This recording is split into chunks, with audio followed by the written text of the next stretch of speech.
You're listening to the SSPX podcast, and welcome to episode 42 of the Crisis in the Church series. Today, we're joined by His Excellency Bishop Bernard Fallet, one of the 4 bishops consecrated by Archbishop Lefebvre in 1988. He, better than almost anyone, can help us understand what was happening during those pivotal days and what was going through the mind of the Archbishop as he wrestled with this momentous decision. But besides having an interesting conversation about church history with someone who was a part of it, we're also going to ask His Excellency, how can the Society of St. Pius X justify what the Archbishop did? On the surface, this was an act of disobedience against the Holy Father. According to the swift, severe response from the Vatican just days afterwards, this was a schismatic act. We'll welcome Bishop Fallet right now to help us understand what happened in 1988. Welcome to the SSPX podcast and our next episode on the Crisis in the Church series, and very happy and privileged to welcome His Excellency Bishop Fallet. Hello, Your Excellency. How are you? Fine, thank you. Hello, Mr. Latam. Hello. You're traveling in Argentina right now? I am in Buenos Aires, yes. Excellent. Well, I hope the travels were safe and all right, and thank you for taking the time to talk with us. Your Excellency, we've been talking about the history of the Society of St. Pius X. In our last episode, we went all the way up to 1988. And we figured there's no better person to talk to about this because, well, you were there. So our main question today is, how do we justify the consecrations of 4 bishops in 1988? But before we talk about that specifically, could we talk a little bit about the history? What was it that finally led Archbishop Lefebvre to realize this was something he needed to do? He must have been thinking about this for a long time. We even have found a note from him in 1982 in Albano, where he says, it is possible that one day we will have to consecrate bishops. So it's quite a long time, at least 6 years, you can see. Definitely, he was mentioning it, so he was thinking about it, not as a immediate necessity, but it shows that he was already looking at that perspective. And things going worse in the church, and his health or his age, simply because at the time of the consecration there was no noticeable problem with his health. It was rather the situation of the church going. It's really interesting to see Archbishop Lefebvre always continuously hoped that there would be a change in Rome. There would be this kind coming to a realization that that's not the right way. This Vatican II, the reforms are harming the church, and so we have to go back. Even when he consecrated us, he told us, in 5-6 years, Rome will come back to us. And took some more years before they make the move. It was, in fact, the double. It was in 2000 that they came for the first time. And so these circumstances were then more acute in 86 with Assisi. Mm-hmm. It is very clear that the episode of Assisi has been like a click. Archbishop Lefebvre himself said that it was one of the 2 signs he had asked God for. So you see, Archbishop is reflecting, but he's also praying.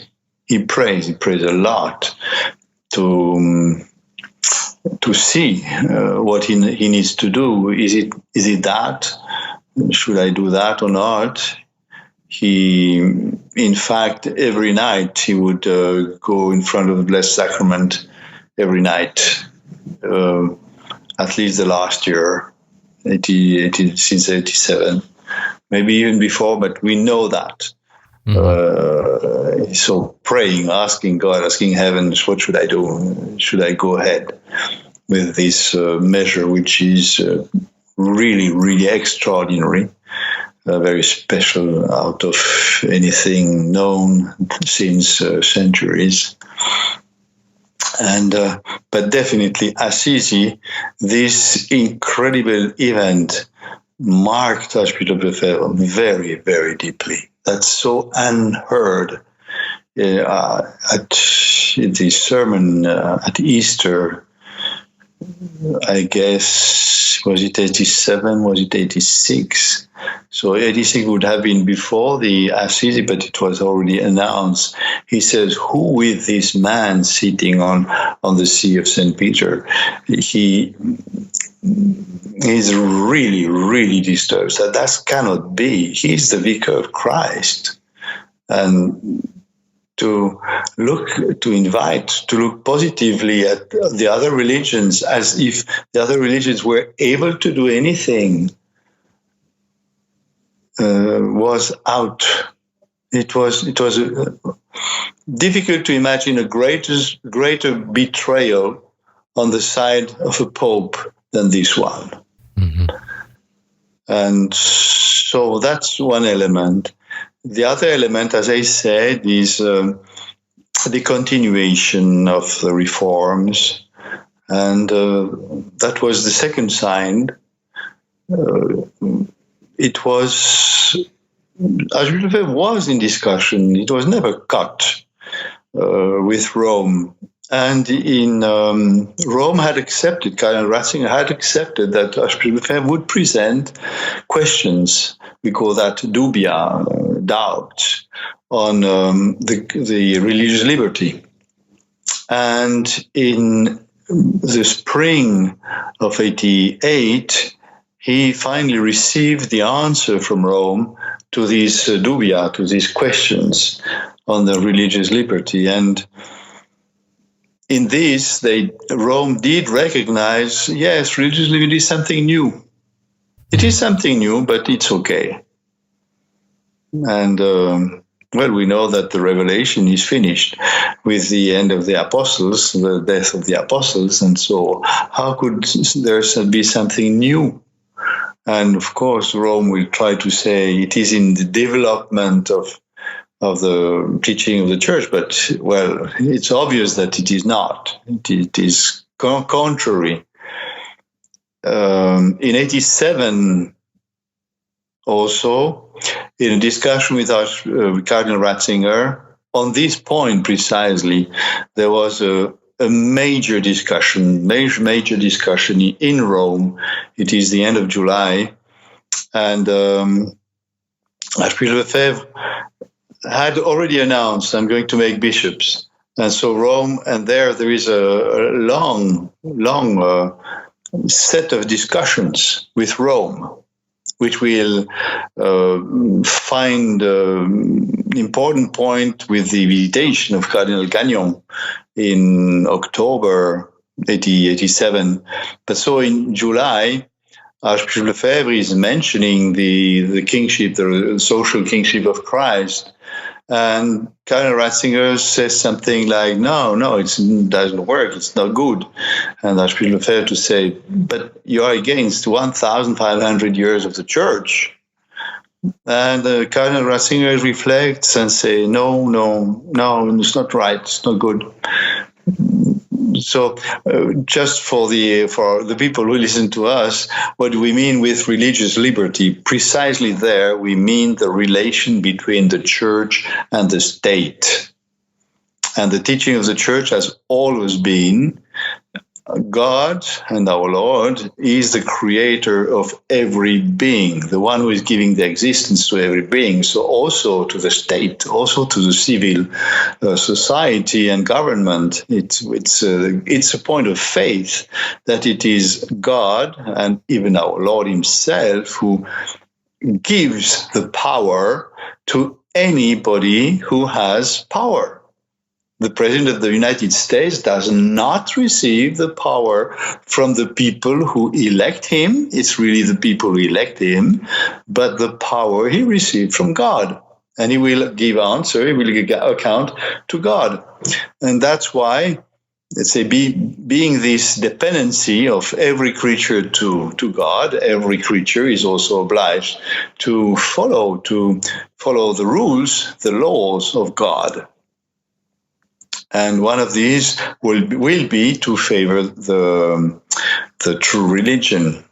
Of course, you can see in the states, you have as a principle, the state is independent, is neutral to any religion. And that's what you call religious liberty. There are other aspects of religious liberty, but that's a fundamental point which is new in the Church with Vatican II.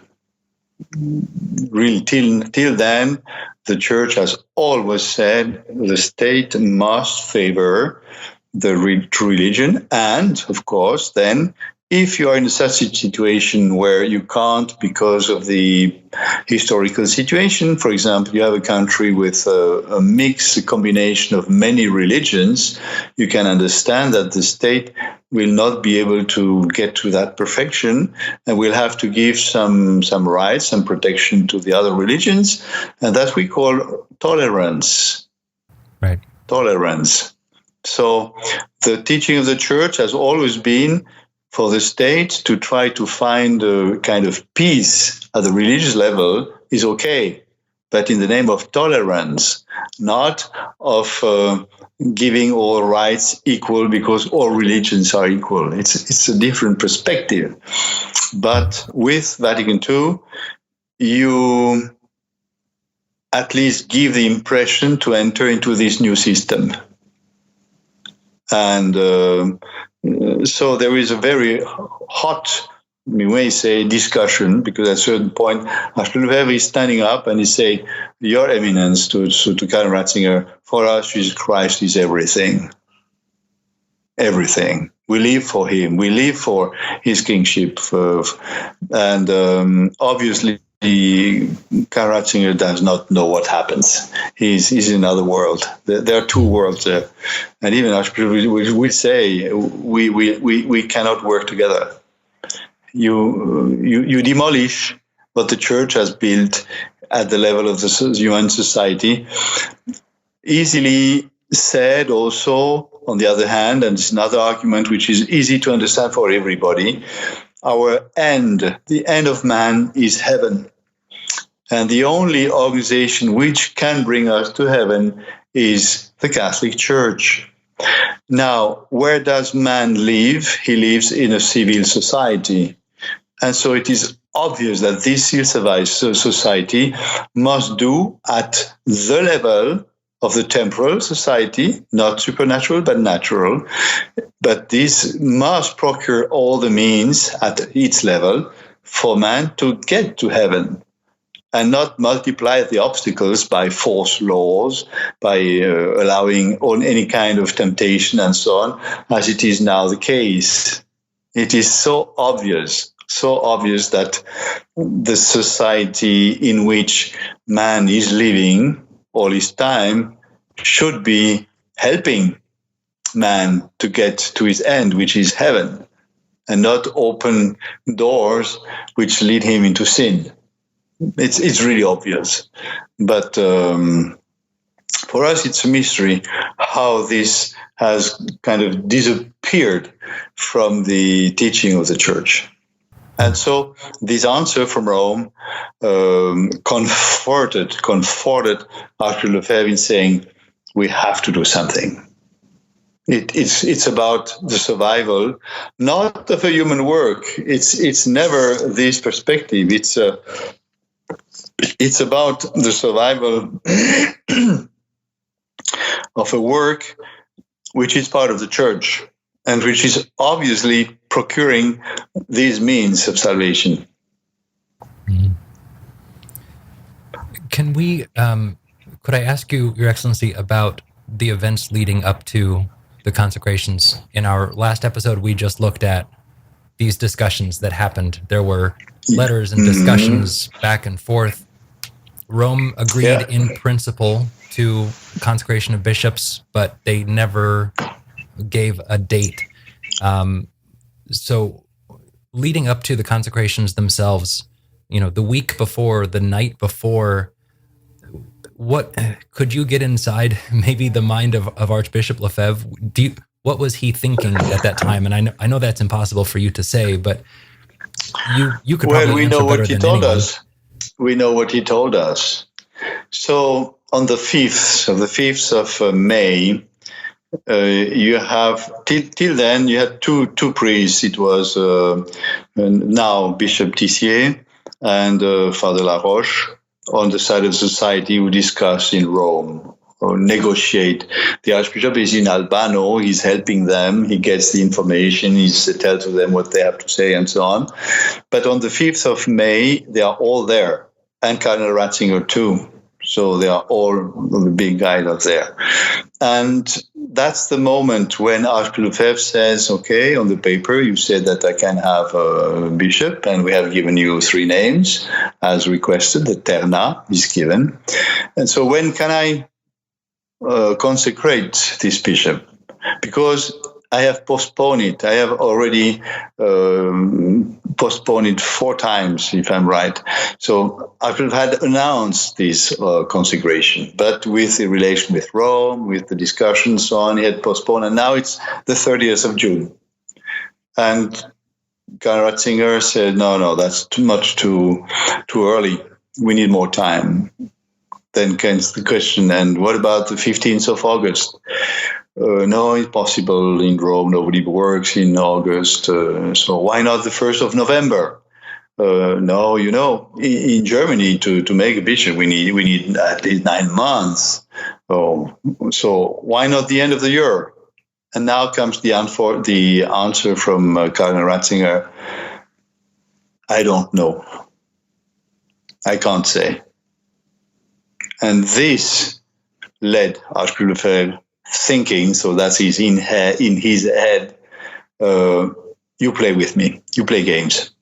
You pretend that you're giving me a bishop, but you don't. You wait for my death. And nevertheless, so after this discussion in the evening, the secretary of Cardinal Ratzinger comes to Albano, because the discussion was in the Vatican. So he comes to Albano, it's Monsignor Clemens, and brings the paper which Cardinal Ratzinger has already signed, the famous protocol. And in this evening, Archbishop Lefebvre signs the protocol. He does. He even asks someone to take the picture, the photo of the signature. And so Monsignor Clemens go back to Rome with the text signed. And it is during the night, because Archbishop Lefebvre is not at ease precisely with this answer and with all the surroundings. It's not just one point, it's a whole thing. But you had this refusal of giving this practical consecration. So towards the very early morning, Archbishop Lefebvre has written a new letter to the Pope, and he says there 4 bishops for the 30th of June. He told us that will be the sign if Rome does want us or not. So, and under this big pressure from the Archbishop, Archbishop Lefebvre will receive an answer which will say, okay, 1 bishop, 1, not 4, 1 bishop for the 15th of August. So it seems, okay, this time we get 1. The letter continues, but give us other names. In other words, the names which have been given have been rejected. Mm-hmm. And the text, the letter says, other names which correspond to the profile of the protocol. And Archbishop Lefebvre to say, well, we have given 3 names, we can continue, and Rome can continue to say no, no, no, because who knows what is the profile of the protocol? Who can say that? And so, despite the fact that on the paper it is said, yeah, you get one, it was obvious that, again, in reality, we did not. Mm-hmm. Effectively, we did not. It's tied. It is certainly a question of interpretation of the behavior, but given all the surroundings for the Archbishop Lefebvre, it was clear it's not what we asked for. We don't see this support we need from the authority, and which led him to go ahead. Mm-hmm. And so in the beginning of June, Archbishop Lefebvre will announce publicly this time, we go ahead. So in the head of the Archbishop is they play with us. They play games. Yeah. They are not sincere. They don't want really the good of tradition.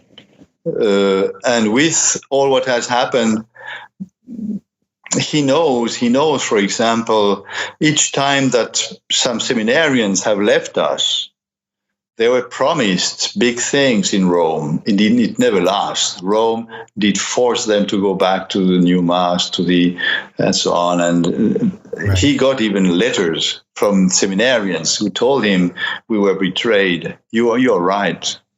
Right. He has all that in his hand. Right. And definitely all this is conditioning him, is bringing him to this conclusion. You hear arguments often from people who don't quite understand. They say he just should have waited. The negotiations were ongoing. They would have given him a bishop, but he was convinced because of all of this back and forth and all of these games that it never would have happened. That's precisely the case. Yeah. Okay. He was convinced. With this, you have to understand that even to get one, Rome did not want to get one. He had to make pressure to get this one. And even the protocol, it is said that this one is not necessary to the society, because once they are recognized, every bishop can come and ordain the priests. Mm-hmm. But that's pure theory. Right. You can see today what's going to happen now with this new motu proprio, and what is happening with the ordinations of the new candidate in all the ecclesiastic groups. What's going to happen with them? Right. And you see there this total dependency on the bishops. One word from Rome says, stop giving these ordinations, and it's done. They're done. Yeah. It's we have almost in front of us like a kind of repetition of what happened at our time. It's different, but you have some elements which are very similar. Yes. What was the mind, or what was Archbishop Lefebvre's attitude, or his mindset on the day of the consecrations? He was going to go forward with this act, which it must have been a very strange ceremony in that sense. At least from my perspective, if I were him, I would think it would be very strange. On one hand, it's a joyous occasion. On the other hand, this is a big deal. It was a big deal. And maybe we have to mention there another incident which happened on the eve preceding. A black car came, a limousine came from the nunciature, from the nuncio in Rome, in Bern, and a letter was given to the archbishop from his car, inviting him to step into this car. And it was the last try from Rome to prevent him to make this consecration. He mentioned that even in his sermon. And that's the most strange thing, because they did not mention why, what for. It was clear it was to prevent him, as if they would have thought that Archbishop was prisoner of the surroundings, and so to free him, you could just jump in this car, unknown from. It's very strange. So, well, you have strange aspects in the surroundings of this consecration, and I can tell you it was in the air when we had this procession entering into the huge tent. It was electrical. It was really electric. You could feel it. There was something. Of course, it's completely different. The atmosphere. The start and the end of the ceremony is two different things. I don't say black day and night. It's not that, but it's something different. And it is true that at the end, there's an incredible joy, an enormous from everybody. But at the start, it's something different. And it might be what you say, what you describe. We are just before something very decisive, very important. We'll get to the end. What's going to happen now? And in the head of the Archbishop, he had decided. He had enough clarity. He would never have done something he would have understood is against God's will. God's will for him is the determining point. If he would have understood God does not want it, he would have said, okay, that's it. Mm-hmm. Very clearly, definitely. I have seen that several times. I can give you an example which has nothing to do directly with the consecration, but which shows how Archbishop Lefebvre, once he understood that's God's will, he will not change. It was when he was looking for a seminary, and the castle of Ars was just at that moment was for sale. And Archbishop Lefebvre said this to himself, to the people around him: if we can pay, we can afford till that price. If they do not accept that, it's the sign of the divine providence that God does not want it. And so they proposed a price which was higher. And so the bishop said, no, sorry, I can't, and that's it. Later on, a few days or weeks later, they will come back to the Archbishop Lefebvre and offer him the property for his price. But the Archbishop Lefebvre will not take it. No, the divine providence has spoken. That's it. We don't go back. Divine providence does not change. Wow. The sign was given, so we will not. It seems like a very simple reliance on divine providence that we can learn from. Oh, tremendous, yes. And here too, once he has recognized God wants it, he goes ahead. And he had enough light to understand God wants it. When someone asked him, but why did you choose these four people? Yes. Archbishop Lefebvre showed heaven with a finger. He showed heaven. That was his answer. You can take it as you want. That's no pressure for you, Your Excellency. But it shows again. He always has been close to God. He never wanted to do his own thing. Right. And so I don't know how he chose and why he chose us. I don't know. Right. I wanted to ask you that, but you answered it. No, but all this to say, what was in his mind when he starts the ceremony is this. We go ahead, it's something pretty hard. There will be. He's mentioning we might be excommunicated because of that, but that's the way we have to go. Wow. For God's glory. He wants God's glory. He does not want, once again, his personal thing. Right. Sorry. Yes.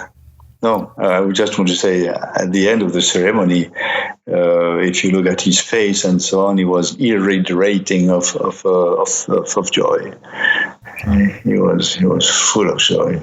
Relieved, certainly relieved. Yeah. I guess also that the coming of Bishop de Castro-Mayer was also a help. Mm-hmm. So at that moment, he was not alone. There were two. Yeah. And Bishop de Castro-Mayer was on the position of the Pope. At that moment, he was probably, I say probably, he had a stronger position than the Archbishop on his hero. Is he not a Pope? But we leave that open. Wow. We've talked about why it was justified in the Archbishop's mind, and it makes sense. But Your Excellency, to look at the canon law, did Archbishop Lefebvre go against canon law with this action? It is very interesting to see what does canon law. You have two perspectives which are important. One is about the punishment foreseen by the law, and the other one is, does canon law provide laws which could allow Archbishop Lefebvre to go ahead and proceed? So you have these two questions, and on both the answer is yes.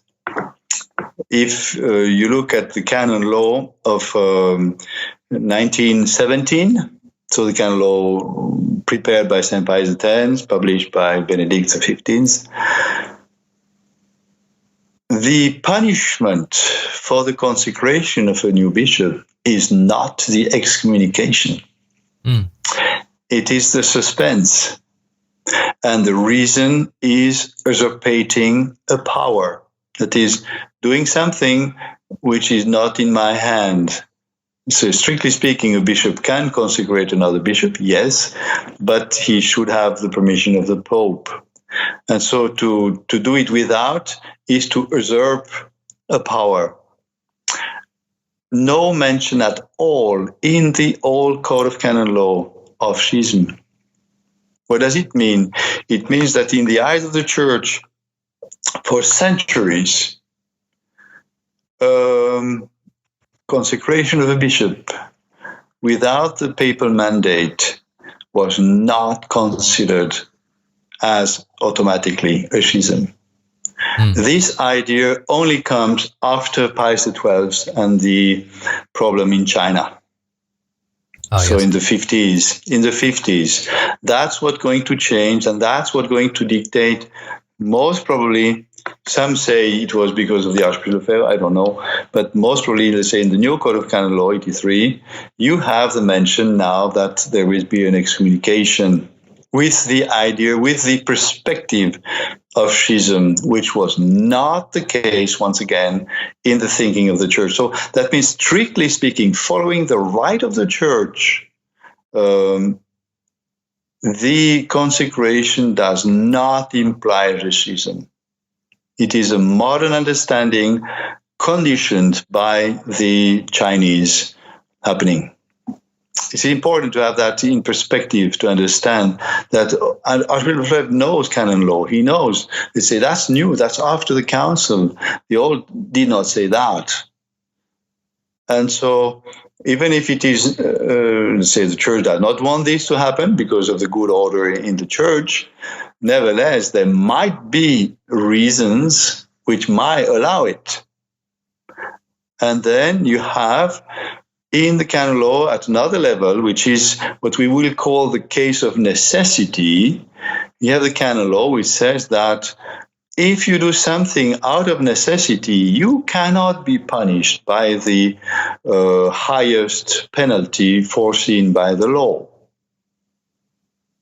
And obviously, even if there is a text from Rome after that which says, no, the consecration of bishop does not fall under this necessity, it was for Archbishop Lefebvre very clearly a necessity. And this necessity is not, it's absolutely necessary to make bishops. It's not that. The necessity is the church is in a state of emergency. It's something completely different.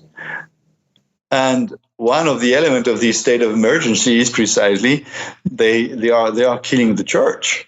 They are demolishing the church. And so in such a case, in case of emergency, you are left to yourself to provide the means. And you have, at that moment, to provide the means you have. For example, you have a house which is burning. Locally speaking, that's a state of emergency. Now, those who are supposed to come are the firemen.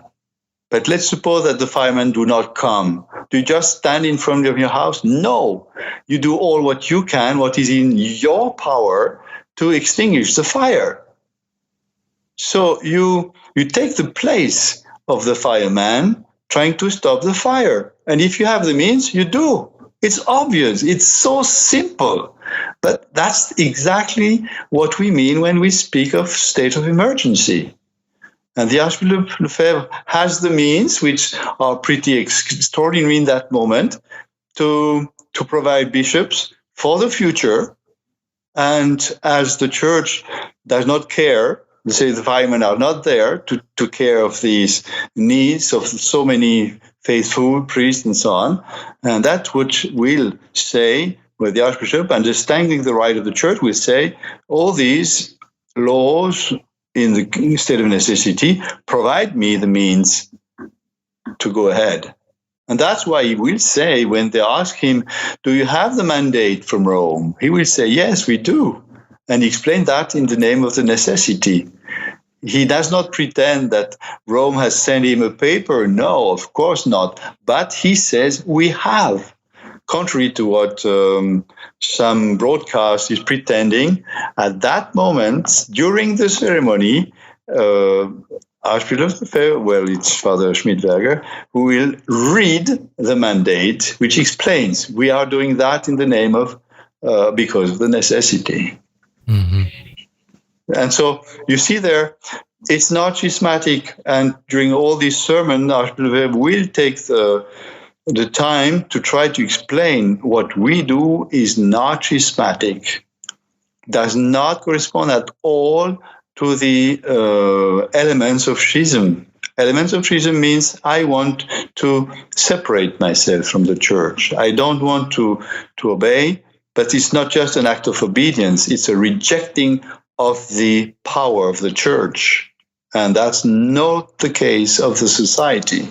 And even the bishops, that's why we call ourselves auxiliary bishop first. Mm-hmm. And using the words which Rome had used in the protocol, that is, in the service of the society. And so, strictly speaking, these bishops do not have what we call the mission, which is given by the Pope. And so we consider ourselves like the Good Samaritan, that is, as those who should do their job don't, we help. We help. That's all. The Vatican shortly afterwards put out the statement Ecclesia Dei Afflicta. Yeah. What do you think is the historical judgment of this document now, looking back in the 21st century, looking back at it? What do you think it holds up? What do you think of this document, Your Excellency?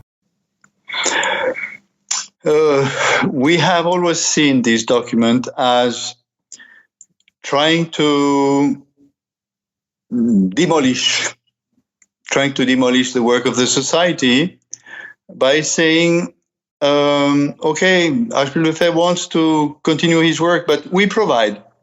You want these things? We provide. Just come with us. We give you.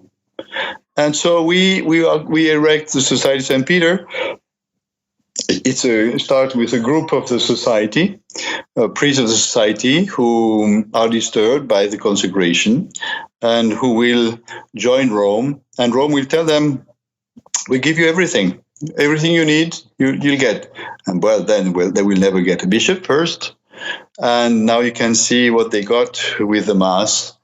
And at the start, it was very clear that they would have the right to celebrate the Mass, and exclusively. It was, for me, that was the understanding.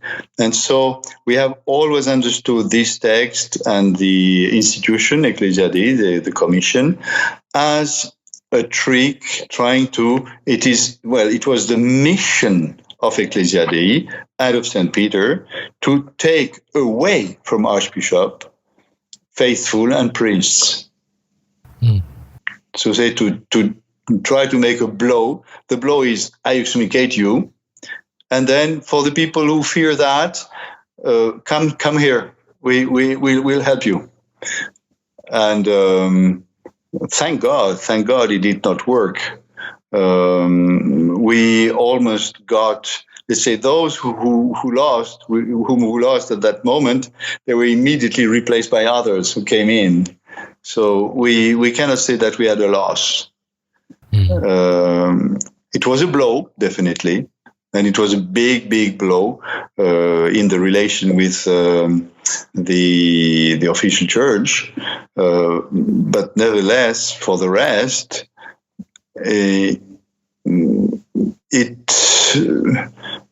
Rome started something parallel of the society, at least that appeared or wanted to appear like this, but we have always understood that as a counteraction.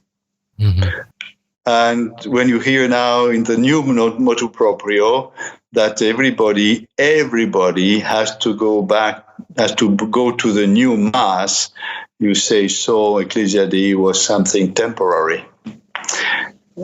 Yeah. It was just for a time. And now they see, well, it didn't work, so we just drop it. And what about the people who have received all these promises and so on? Well, we shall see in the coming months. Yeah. It's the parallels, Your Excellency, between today and the period before are striking. There seemed to be a lot of hope, a lot of optimism for, broadly, the traditional movement in the church, and now all of a sudden it seems like we're back in the 1990s again with this. Or even worse, we are back to the 70s, and they say. Well, we shall see. Let's say it's difficult to speak about the future. Sure. It's easier to speak about the present or the past. Yeah, there are some who I've seen this argument made. Archbishop Lefebvre should not have done this act. Divine Providence would have provided in some way for the traditional Mass, the traditional theology and sacraments. What do you say to that, Your Excellency? A little story which was told to me by a Jew. So you have a big flood, and so you have a man who goes on the top of his house. He's surrounded by water already. So you have first the police who comes and say, we come to help you. And the man said, no, God is helping me. So you don't need to. And so then they come with a boat and say, jump in the boat. We are here. You just come. And the others say, no. God is helping me. No, I trust in God. And then you have a helicopter who comes and say, step in, take the ladder and come. We come to rescue you.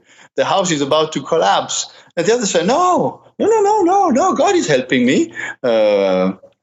And finally, the house collapses and he's drowned and so. And then he comes in front of God and say, "Hey, God, I trusted you. Why did you come to my help?"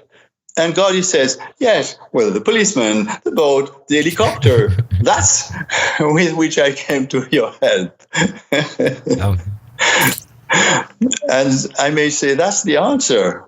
They say divine providence, that's good, but divine providence has given us a reason and a will by which he wants us to act according to his will. Right. And just to turn the finger and say, "God, come to help," is really passive. Right.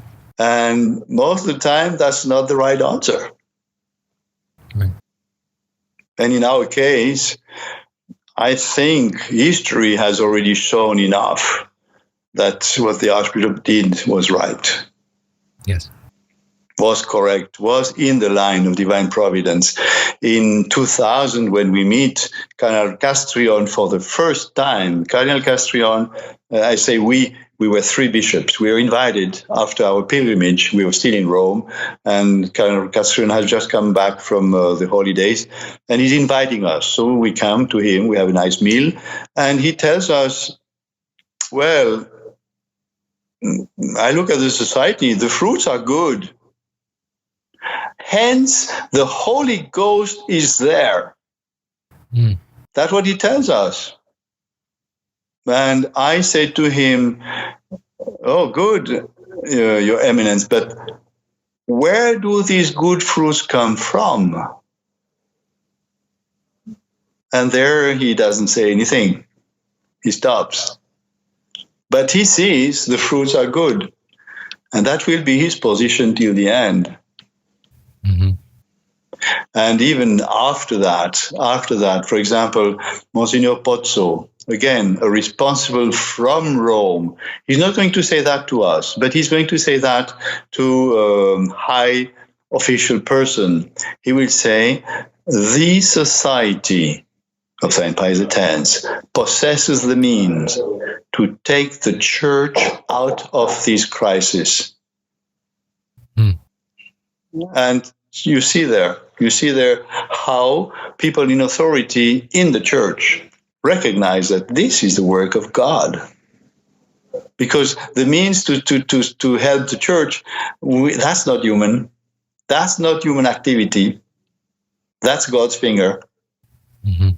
And when you have people in authority in the church who recognize that, it's like a stamp from above. No. I have about 30 other questions I would love to ask you, but yes, we don't have time, and I know you're busy, and today we are just talking about the consecrations. But I guess my last question is, looking to the future. It's not in your hands really anymore. Now it's Father Pagliarani. But do you foresee conditions? I'm not asking if the society will consecrate more bishops. Everyone is asking that. But could you foresee a situation where the society would need to consecrate bishops again? So many people ask, also myself. The answer is, I will say pretty simple. The answer is the following. When the conditions which dictated the first consecration will be met, we'll proceed like the first time. Okay. And that means we will go to Rome, we'll tell them we need bishops and so on, as the Archbishop did. We're going to follow the same procedure when the conditions are met. And for the time being, they are not yet there, but of course, the Superior General is reflecting on this question, which is major. Yes.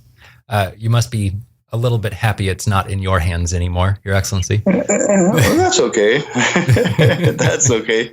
Let's say, once again, for us, it is very clear that such decision requests to understand where is God's will. It's the only answer. If God wants us to stop, we stop. If he wants to go ahead, we go ahead. But so we need to find a way to recognize where is his will. Yes. And that's now in the hands of the Superior General, yes. Yeah. Your Excellency, thank you for not only for your time today, but for all of the good you've done for so many souls. So you're welcome. I can't say it enough. Thank you for the sacrifices you've made and everything you've done. I appreciate it. Thank you. All right. Thank you. Thank you for listening to and watching episode 42 of our Crisis in the Church series here on the SSPX podcast. Next week, we'll turn to the situation in which the Society of St. Pius X found itself right after the 1988 consecrations and where it still finds itself today. What actually is the status of the SSPX? Is it a parallel church? Is it schismatic? Is it part of the church, but not really part of the church?